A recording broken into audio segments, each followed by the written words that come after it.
बहुत ज़्यादा इम्पोर्टेंट और IM पे क्वेश्चन ये तो बार बार पूछा जाता है, मतलब कि हर 1-2 साल के अंदर अंदर ये पूछा जाता है। ये बहुत इंपॉर्टेंट क्वेश्चन है, इसको आप लर्न ही कर लीजिएगा अभी।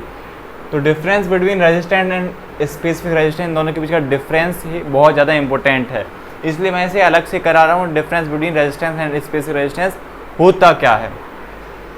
तो रेजिस्टेंस एक तरफ लिख लीजिएगा और एक तरफ स्पेसिफिक रेजिस्टेंस लिख लीजिएगा। सबसे पहला डिफरेंस इसमें क्या होता है, the resistance of conductor depends on length and area of cross section of the conductor. जो रेजिस्टेंस है वो किस पे डिपेंड करता है, लेंथ पे और area of cross section of the conductor. तो यदि आपको इसका फॉर्मूला यदि याद है, क्या होता है इसका formula, R rho L upon A।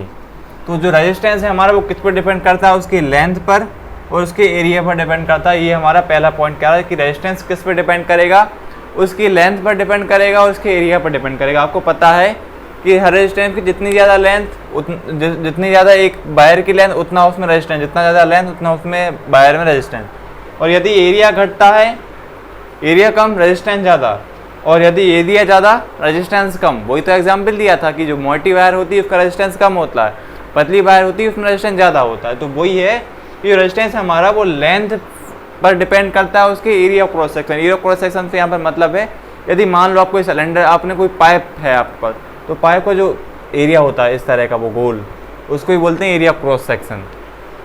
और इसकी जो ऐसा यूनिट होती है वो क्या होती है, ओम होती है। मतलब रेजिस्टेंस की ऐसा यूनिट क्या होती है हमारी, ओम होती है। तो इसके 2 पॉइंट हैं, पहला होता है डिपेंड करता है लेंथ पे और एरिया क्रॉस सेक्शन, दूसरी इसकी यूनिट है, दूसरी इसकी यूनिट क्या होती है हमारी, ओम होती है। अब बात करते हैं हमारी स्पेसिफिक रेजिस्टेंस की, कि स्पेसिफिक रेजिस्टेंस क्या होता है।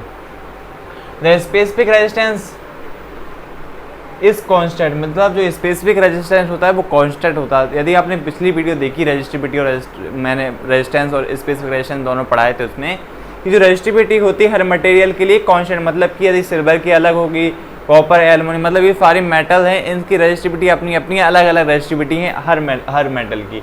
तो वही हमारा स्पेसिफिक रेजिस्टेंस होता है। जो स्पेसिफिक रेजिस्टेंस होता है वो हर मेटल के लिए कांस्टेंट होता है। ये डेफिनेशन में लिखा हुआ है, the specific resistance is constant for a given conducting material. जो मटेरियल है कंडक्टिंग मटेरियल, उसकी रेजिस्टिविटी कांस्टेंट होगी, मतलब कि फिक्स रेजिस्टिविटी होगी उस मटेरियल की।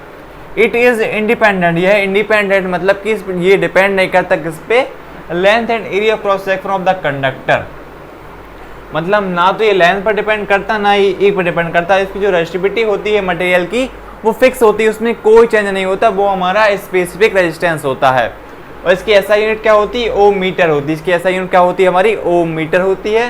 रेजिस्टेंस की ओम होती है और इसका ओम मीटर होती है। तो समझ में आया होगा। और यदि इसका फॉर्मूला आपको याद हो, इसका फॉर्मूला क्या होता है हमारा, रो, और यहाँ से क्या होता है हमारा, रो यहाँ पर रहता है और एल नीचे चला जाता है, और तो R A और L, ये हमारा इसका फॉर्मूला बन जाता है। तो ये हमारा रो का फॉर्मूला बन जाता है यहाँ से, और ये हमारा रेजिस्टेंस का, मतलब ये रेजिस्टेंस का और ये स्पेसिफिक रेजिस्टेंस का यहाँ से फॉर्मूला बन जाता है। और इसकी ऐसा यूनिट ये होती है हमारा, और इसकी डेफिनेशन इन दोनों की। तो इस तरह से आप इस डिफरेंस को लिख सकते हैं, लास्ट में फॉर्मूला लिख सकते हैं।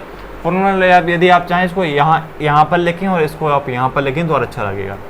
तो समझ में आया होगा आपको पूरा डिफरेंस। बहुत इजी है लेकिन बहुत बार पूछा जाता है, तो ये इंपॉर्टेंट है, इसको आप लिख लीजिएगा और लर्न भी कर लीजिएगा। अब देखते हैं हमारा नेक्स्ट टॉपिक।